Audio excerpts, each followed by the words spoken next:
Imagine going an entire week without a single bite of food. No breakfast, no lunch, no dinner, just water, silence, and the quiet negotiation between your willpower and your biology. Most people hear that and immediately think impossible, dangerous, crazy, but thousands of people around the world have done it, and what they describe on the other side is not weakness or defeat. They describe transformation. They describe clarity. They describe feeling more alive than they ever had while eating 3 meals a day. So what is actually happening inside your body during those 7 days? Because science has answers that will genuinely change the way you think about hunger, food, and the hidden intelligence living inside every single cell of your body. Let's start at the very beginning, the moment you put down your fork and decide not to pick it up again. In the first couple of hours, nothing dramatic happens. Your body is still running on what you just ate. Glucose from your last meal is circulating through your blood, feeding your brain, your muscles, your organs. Everything feels normal. But underneath the surface, your metabolism is already starting to recalibrate. Your pancreas notices that no new food is arriving, and it begins to dial back insulin production. Insulin is the hormone responsible for shuttling glucose into your cells, and when food stops coming in, the body has no reason to keep pumping it out. This is the first quiet shift, one you cannot feel, but one that sets everything else in motion. By hour 6 or 7, your liver steps in. It begins releasing glycogen, your body's stored form of glucose, into the bloodstream to keep your blood sugar stable. Think of glycogen as your emergency reserves, the fuel your body keeps locked away precisely for moments like this. Your liver holds enough glycogen to keep you going for roughly 12 to 16 hours. So during those first hours of fasting, your body is not suffering, it is simply dipping into its savings account. Then comes the 24-hour mark, and this is where things begin to get genuinely interesting. By the end of the first full day without food, your glycogen stores are largely depleted. Your body has burned through its backup supply and now faces a decision it has been designed to make for hundreds of thousands of years. It pivots. Instead of relying on glucose from food, it begins mobilizing fat. Fat cells that have been sitting quietly in storage suddenly receive a signal that their time has come. They begin releasing fatty acids into the bloodstream, which travel to the liver and get converted into molecules called ketones. This process, known as ketosis, is not a modern wellness trend. It is an ancient survival mechanism, one that kept your ancestors sharp and functional during lean seasons when food was nowhere to be found. But here is something most people do not expect. During those first 24 hours, hunger hits hard, and then, strangely, starts to ease. You might feel dizzy, you might feel irritable, your head might pound slightly. These are not signs that something is wrong. These are signs that your body is shifting gears, and gear shifts are always a little rough. Meanwhile, your brain, sensing the change, begins releasing more norepinephrine, a neurotransmitter associated with focus, alertness, and heightened awareness. Some people describe feeling oddly sharp during the first day of fasting, almost wired, like they've had a strong coffee without the jitteriness. That is not imagination. That is chemistry adapting in real time. Crossing into the second day, something almost counterintuitive begins to happen. Hunger starts to quiet. You would expect it to get worse, to become unbearable. But the body is smarter than that. As ketone production ramps up, your brain begins receiving a new, remarkably clean fuel source. Ketones can cross the blood-brain barrier directly, bypassing the usual glucose delivery system and feeding your neurons with a steadiness that glucose cannot always match. The mental fog that might have arrived with day 1 begins to lift. A calm, focused alertness takes its place.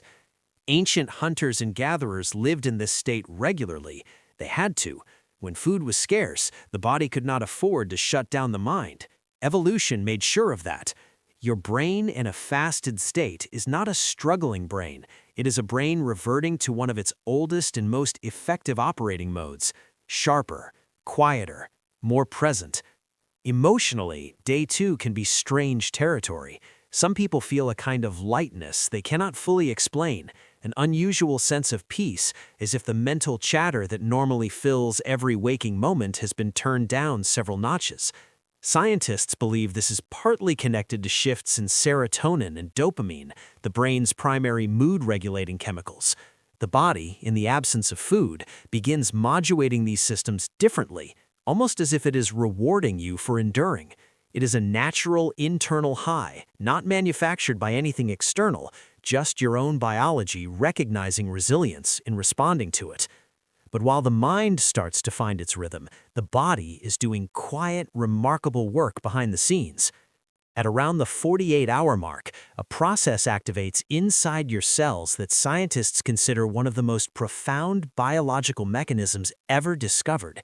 It is called autophagy, and the word itself means self-eating.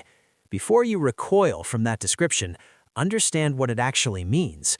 Your cells contain an enormous amount of debris, damaged proteins, malfunctioning mitochondria, cellular waste that accumulates over time and contributes to aging, inflammation, and disease.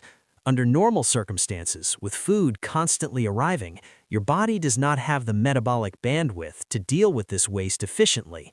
But in a fasted state, with digestion paused and energy rerouted, the body turns inward and begins breaking down that debris, recycling it, using it as fuel. It is essentially taking out its own trash and converting it into something useful.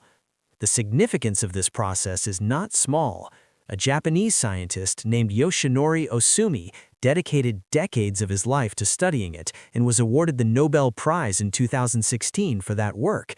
Research since then has linked autophagy to reduced risk of neurodegenerative diseases like Alzheimer's, lower rates of certain cancers, improved metabolic function, and extended lifespan in multiple animal models.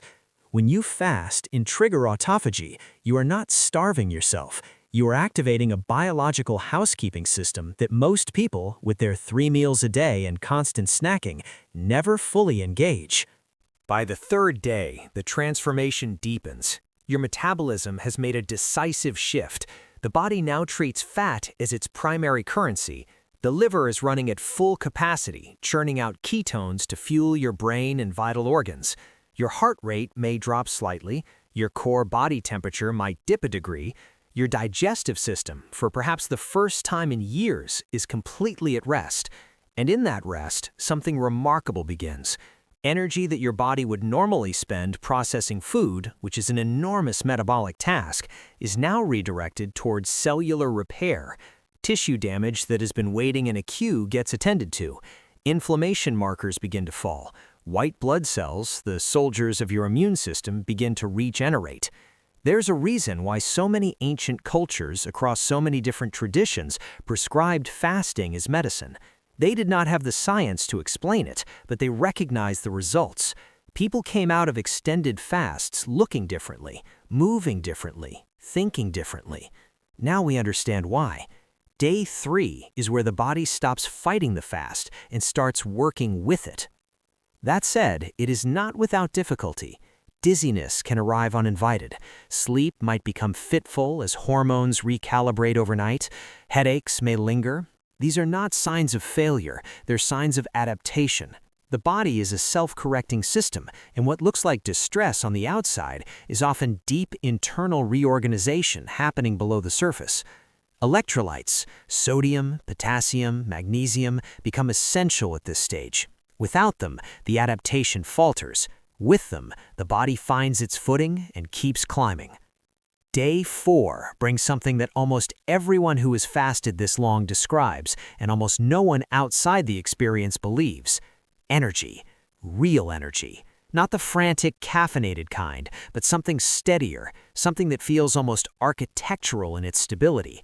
Ketones, by this point, are fueling the brain more efficiently than glucose ever did. There are no blood sugar spikes, no mid-afternoon crashes, no desperate reach for something sweet to keep going. Just a sustained, even hum of mental and physical functionality that feels almost surreal given that you haven't eaten in 4 days. Inside your cells, the mitochondria, those tiny structures responsible for generating cellular energy, have become more efficient. They're burning fat with a precision and economy that glucose metabolism cannot match. The body, stripped of its usual fuel, has optimized itself. This is what serious researchers and biohackers refer to as metabolic flexibility, the ability to shift between fuel sources seamlessly. To run on fat as effectively as on carbohydrates. Most people living on modern diets never develop this flexibility. Their bodies become dependent on a constant carbohydrate supply and lose the ability to tap efficiently into fat stores. Fasting restores that flexibility, sometimes dramatically. But the physical efficiency is only half the story. The mind is doing something equally extraordinary. Studies have shown that fasting significantly boosts the production of a protein called brain-derived neurotrophic factor, or BDNF. This protein is essentially growth fertilizer for your neurons. It supports the creation of new neural connections, enhances memory consolidation, accelerates learning, and protects existing brain cells from damage and decay. Higher BDNF levels are associated with lower rates of depression, better cognitive performance, and stronger resilience to stress. In a fasted state, your brain is not just surviving, it is growing. It is rewiring. It is becoming more capable, not less. People in extended fasts often describe what they call a flow state, a condition of effortless mental clarity where tasks feel easier, ideas arrive more freely, and the usual friction of concentrated thought disappears. This is not wishful thinking. It is the result of measurable neurochemical changes happening in real time. Your brain, in the absence of food, has returned to one of its most evolutionarily refined modes of operation. It is doing what it was built to do when resources were scarce, perform at its peak. And then there is the psychological dimension, which is harder to measure but impossible to ignore. With the digestive system quiet and the body's energy balanced, many people report becoming acutely aware of their own thoughts and emotions in ways they are not during ordinary life. The mental noise generated by cravings, meal planning, food habits, and the constant relationship between mood and eating simply disappears. What remains is a kind of stillness. Some describe it as mindfulness without effort. Others describe it as the closest they have ever felt to meditation, even if they have never sat on a cushion in their lives. Certain monastic traditions have used fasting for precisely this reason for thousands of years, not as punishment, not as performance, but as a tool for stripping away distraction and arriving at something more essential. But the shadow is always there, and it must be acknowledged honestly. Fasting for this length of time carries real risks, and anyone who tells you otherwise is not being truthful. When the body runs low on dietary protein for extended periods, it can begin breaking down muscle tissue to meet its amino acid needs. The heart is a muscle. This matters enormously.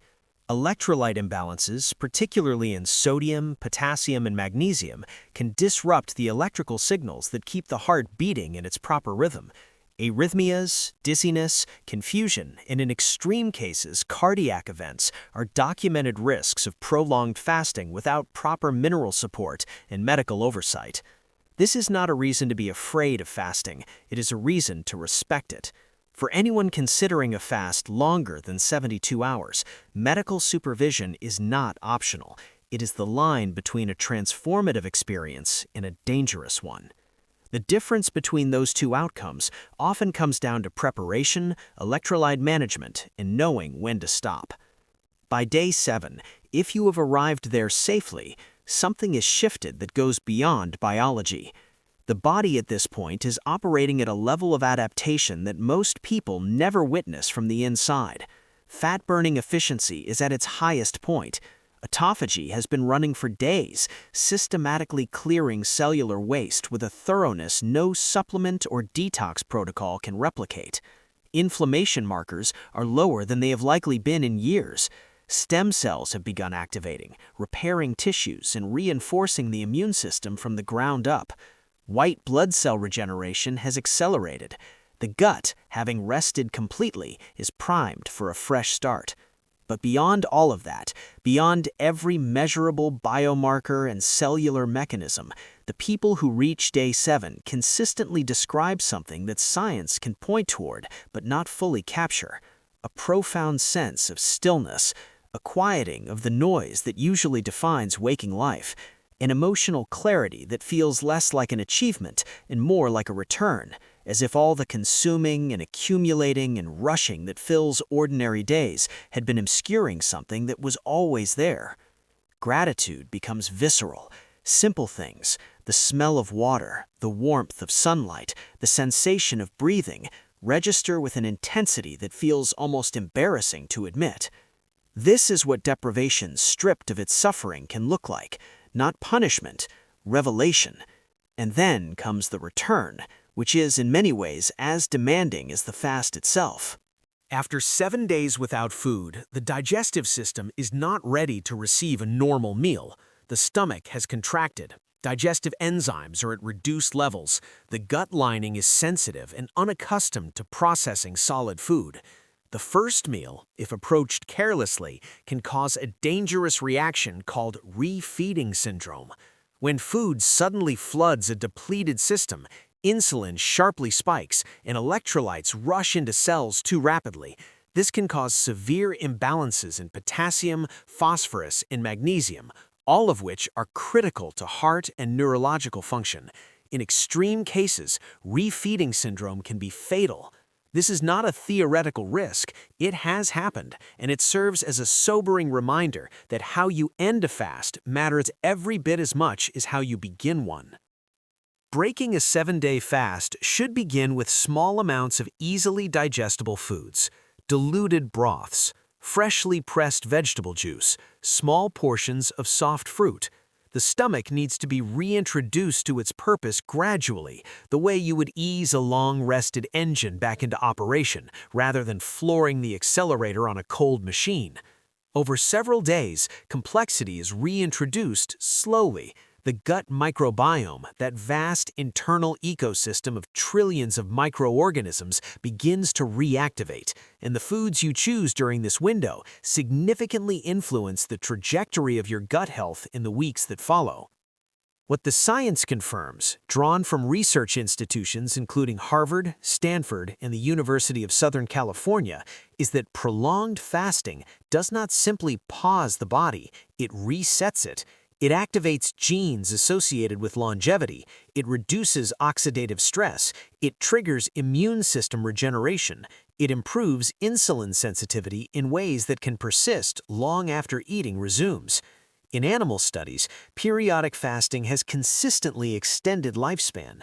In human studies, it has been shown to support recovery from certain serious illnesses and reduce markers of metabolic disease significantly. What fasting ultimately reveals is something that modern life works very hard to obscure. Your body does not need constant input to function. It does not need to be fed every few hours to stay sharp, healthy, or strong. It contains within itself an extraordinary capacity to adapt, repair, and renew. The hunger you've been taught to fear is not an emergency. It is a signal, and behind that signal, if you learn to listen carefully, is an intelligence that has been refining itself for millions of years. 7 days without food does not make you someone who starved. It makes you someone who discovered what was already there, waiting quietly beneath every meal you ever ate. The strength was never in the food. It was always in you.